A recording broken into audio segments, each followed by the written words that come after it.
अस्सलामुअलैकुम नाज़रीन, आप देख रहे हैं पीसी वर्ल्ड न्यूज़। मैं हूँ रिदा संधू। फैसलाबाद फैक्ट्री एरिया के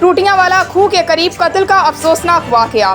दामाद ने ससुराल के घर आकर अपने साले को कत्ल और ससुर को शदीद जख्मी कर दिया। फायरिंग से इलाके में खौफ व हिरास। आपको एक दफ़ा फिर बताते चलें,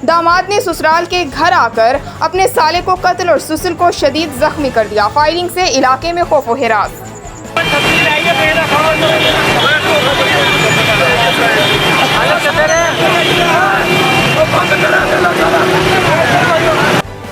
भी फायर मारा, कुछ किस्म बेटा मेरा बच गया, लेकिन इन्होंने बड़ा जुल्म किया। लोहे दे राड पिस्टल इन्होंने बड़ा जुल्म किया।